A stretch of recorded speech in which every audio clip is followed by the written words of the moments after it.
Goeiemôre en baie welkom by ons midweek uitsending van die 10de November.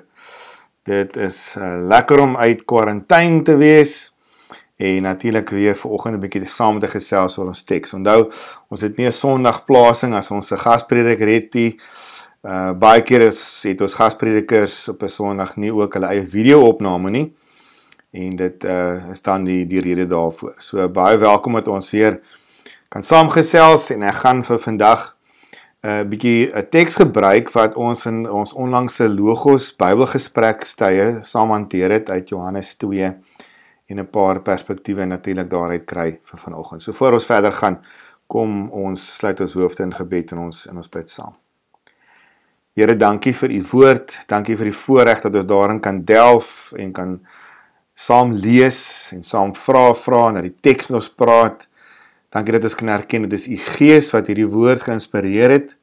Daarom luister ons ook na lewendige woorde. Dit is nie net woorde op papier, ink en natuurlik, dit wat daarin neergepen is nie, maar dis u wat aan die woord is en ons erken dit. En ons vra ook dat ons leerbaar sal wees, dat u ons sal help om u beter te leer ken en u beter te kan gehoorsaam aan alles wat ons doen. Ons bid dit in Jesus se naam. Amen. So vanoggend se teksgedeelte soos ek gesê het is Johannes 2 en dis eintlik 'n baie interessante gedeelte, 'n gewilde teks wat mense baie keer kies vir 'n huwelikseremonie en jy sal natuurlik nou sien hoekom en wat die rede is. So kom ons gaan lees die gedeelte saam en ons vra die vrae en ons pak 'n paar dinge saam daaruit uit. Ons lees vanaf vers 1 in Johannes 2.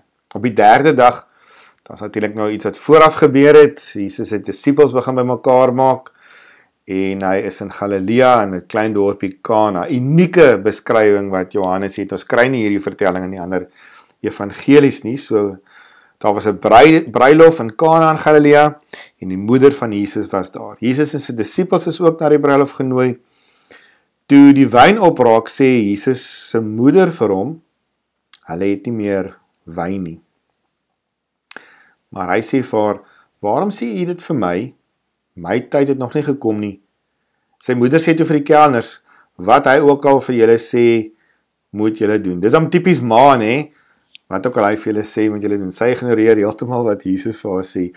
Daar het 6 klipkanne gestaan vir water wat die Jode by hulle reiniging gebruik het. Elkeen het tussen 90 en 100 liter gehou. Jesus sê toe vir die kelners, maak die kanne vol water. Hulle het dit tot bo toe vol gemaak. Toe sê hy vir hulle, skep nou daarvan uit en gaan gee dit vir die seremoniemeester. Hulle het dit gedoen. Die seremoniemeester het nie geweet waar dit vandaan kom nie, maar die kelners wat die water uitgeskep het geweet. Toe die seremoniemeester die water proe wat wyn geword het, roep hy die bruidegom. En hy sê vir hom, 'n mens het gewoonlik eers die goeie wyn voor. As die mense goed gedrink het, die van swakker gehalte. Maar jy het die goeie wyn tot nou toe teruggehou. En dan maak Johannes 'n opmerking oor hierdie verhaal. Hy sê, hierdie eerste wonderteken het Jesus in Kana in Galilea gedoen. Hy het daardeur sy heerlikheid laat blyk. En sy disippels het tot geloof in hom gekom. En dan skuif hy vir ons die toneel, en dit was maar eers stop. Hierna het hy sy moeder, sy broers en sy disippels na Kapernaum toe gegaan, maar hulle het nie baie lank daar gebly nie. So kom ons gaan kyk 'n bietjie na ons vrae, wat ons in die teks vra, en ek hoop jy het 'n stukkie papier en 'n pen gereed. Ons eerste vraag natuurlik wat ons vra is wie is God? En ons begin sommer so antwoorde te formuleer met God is.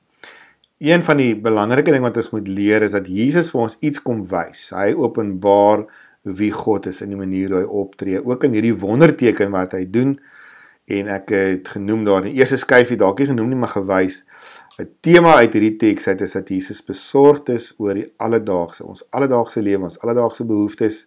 Kom ons kyk 'n bietjie daarna. Ons leer in hierdie teks dat niks vir God onmoontlik is nie.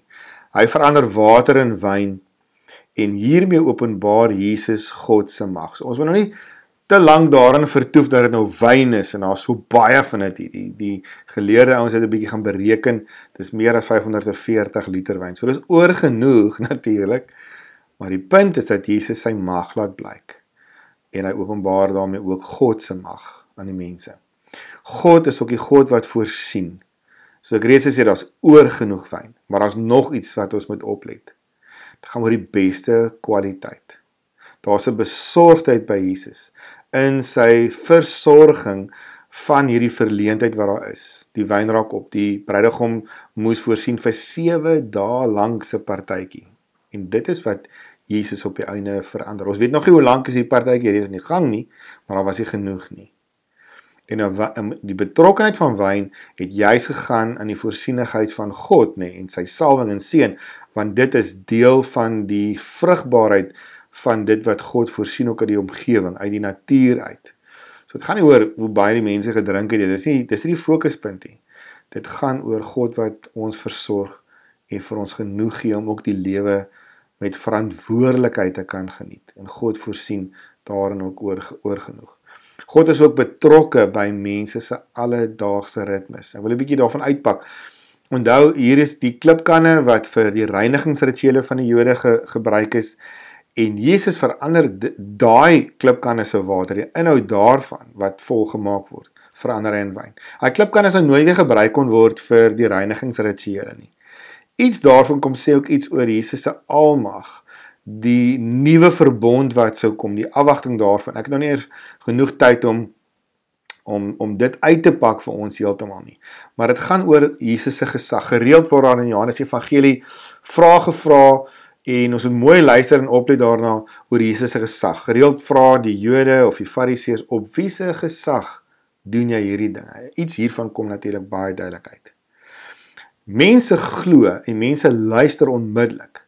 Hierdie heilige rites en die klipkanne wat daar is eintlik 'n voorteken van die nuwe verbond wat later sou kom in die instelling van die nagmaal. Die nuwe simbool vir reiniging is nou Jesus se bloed.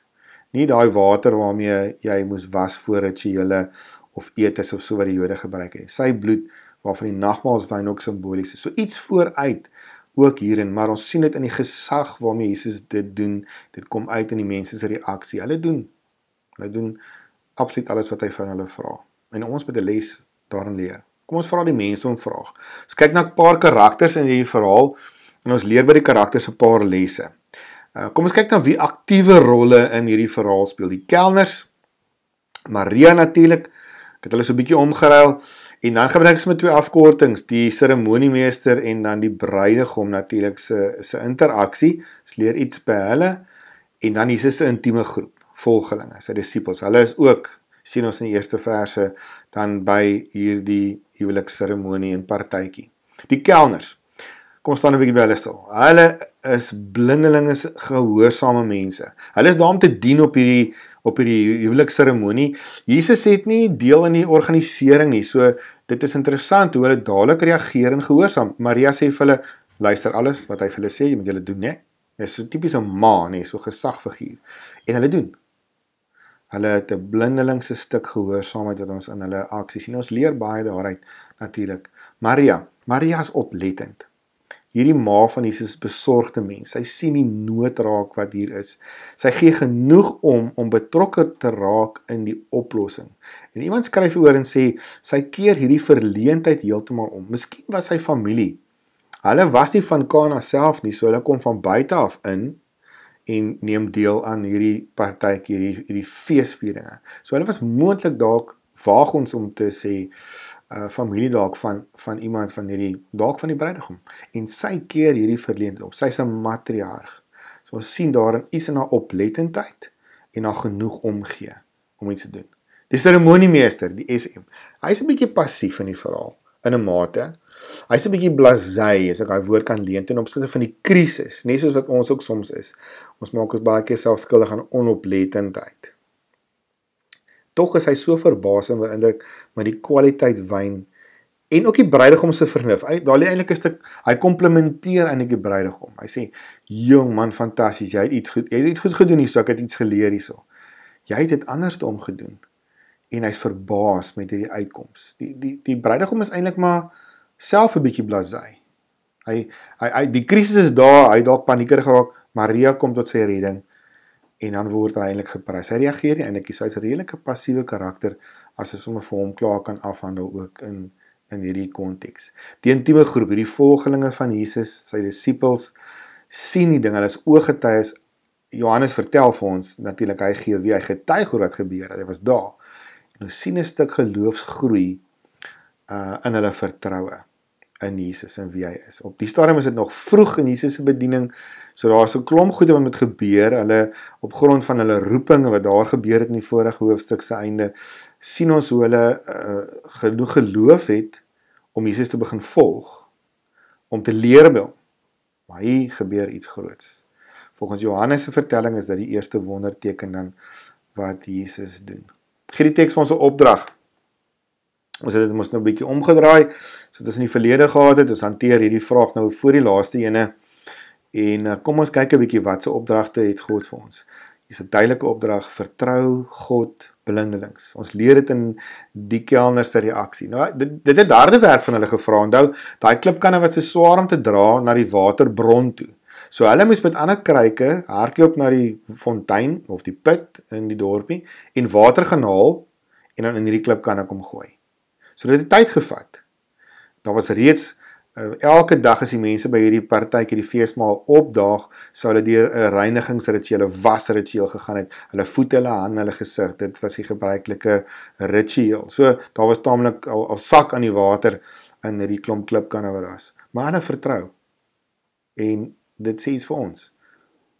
Partykeer lyk dinge bizar, vreemd, maar ons het ook vir God blindelings vertrou. En dan hom ook blindelings gehoorsaam. Al klink dit hoe irrasioneel. Hoeveel Bybelkarakters moes dinge doen wat heeltemal buite die orde van die dag gelyk het. Dink aan Noag. Hy bou 'n ark daar op die kliprande. Soms vra God ook van ons irrasionele dinge wat nie dadelik vir onsself of vir die mense rondom ons natuurlik sinvol lyk nie. Maar dit vra vir 'n blindelingse vertroue. Vertrou God ook blindelings, veral wanneer jou bronne en jou planne opraak. Ek dink dis die ding wat ons mooi moet leer. Ons planne raak op, veral vandag. Dis nie beheer nie, dit is isolasietyd kort, dit is lockdown, al hierdie dinge, grendeltyd, en ons bronne raak op. Ek dink aan hoeveel mense in hierdie tyd verliese het aan inkomste, en veral verlies dan ook aan planne. Dit bring ons net terug na die voete van God, toe dat ons voor hom kniel en buig in afhanklikheid. Want hy is ons bron, hy is ook ons bron van oplossings. En hy is ook ons bron van nuwe planne, nuwe moontlikhede. En veral as 'n nuwe moontlikhede heeltemal totaal anders is. Daar is ook vir ons 'n uitdaging om te groei in ons geloof. Met ander woorde, soos die disippels, laat God toe om jou te wys wie hy is. Al is dit ook anders as wat jy sou verwag het dit moet wees. Ons hoef ook nie in die kollig te wees as daar 'n deurbraak kom of iets groots gebeur nie. Jesus self wys vir ons 'n stuk nederigheid, en dit is wat die Here ook van ons vra. Hy vat nie die shine nie. Hy tree terug. Dis eintlik die bruidegom by hierdie feesmaal wat die krediet kry vanaf die seremoniemeester. Jesus tree uit die kollig uit. Vir sy intieme groep en die mense wat geweet het wat gebeur het, soos die kelners wat die water uitgeskep het. Hulle weet. En partykeer is dit genoeg. It's a sense of knowing. Om nie vir jouself die krediet te vat nie, maar dat ons bruidegom, natuurlik Jesus, dat hy die kollig vat. Wat in die teks herhaal in my, wat vertoef in my, wat bly in my. Vertrou en volg blindelings. Dit het vir my 'n klem op gehoorsaamheid, dit het 'n klem op geloofsvertroue. En natuurlik daai ou woorde, ken hom in al jou weë en hy sal jou paai gelyk maak. Moenie bang wees om met enige iets na God toe te gaan nie, maar eers na God toe te gaan. Wees oplettend vir daai krisis en gaan eers na God toe. Daar's 'n stuk vrymoedigheid, God het 'n oop ontvanklikheid vir jou om met jou krisis na hom toe te gaan en ook selfs met ander mense se krisisse na God te gaan. Dis wat Maria doen. Dit bly in my nogal. Sy gaan met iemand anders se verleentheid, as krisis na God toe. Ons kan ook verander in die bres tree. En natuurlik Jesus se andersheid en ook sy besorgdheid oor die alledaagse. Gewoonlik sal die gasheer, soos die wyn begin min raak, nou dit is die andersheid van hierdie verhaal. Op 'n gewone feestyd, 'n feestyd soos in hierdie teks, sou die gasheer soos die wyn begin minder raak. Nou het 7 dae lank partytjie gehad. So dan sou hy begin het om soos wat die mense nou, kom ons sê dit maar 'n bietjie aangeklamp geraak het, so hy begin net om die wyn te verdun met water, sodat hy die wyn kan rek. Jesus doen dit totaal anders. Die wyn raak op, raak min, en dan bring hy oor genoeg, en die beste kwaliteit. Jesus is besorgd, wanneer hy dinge ook anders doen, oor ons alledaagse behoeftes. Lees weer die teks in jou eie tyd, maak nog notas, en vra nog vrae. Jy is welkom natuurlik om dit ook so te doen. Kom ons word stil, en kom ons bid saam. Here, u grootheid en u almag oorweldig ons altyd, u nuutheid, u andersheid. U het vir ons in hierdie dae kom 'n derf met wonderlike reën, en het wyd reën gegee, op plekke waar daar tot 9 jaar laas sulke ordentlike reën geval het, en ons eer en verheerlik u. En daar is nou 'n nuwe, in hierdie andersheid, moontlikhede van groei, moontlikhede van, Here, hoop, en uitkoms en getuienis. Help ons om oplettend te wees ook daarvoor. En dankie dat u besorgd is oor ons alledaagse, oor alles wat ons elke dag moet voor planne maak, en ons planne raak op, en ons wil dit bely en erken voor u. So daarom kom ons na u toe in afhanklikheid. Gee ons 'n kapasiteit om u blindelings te vertrou, en op blindelings te gehoorsaam aan alles wat ons doen. Here, dis ons gebed, en ons wil dit net uitspreek in diepe afhanklikheid van u. Ons kan nie anders as om net u te vertrou, en op ons knieë te gaan voor u, in ons leegheid ook voor u. Maar dankie dat u oorgenoeg gee, en dat u die beste gee. Daarvoor sê ons ook so dankie. Ons bid dit in die groot naam Jesus. Amen. Mag jy 'n geseënde dag hê, mag jy 'n geseënde week verder hê, ons gesels Sondag saam. Ek is hopelik weer op my pos Sondag, en mag jy tot dan ook net weet, die Here is goed vir jou, en hy sorg aan alles ook vir jou. Amen.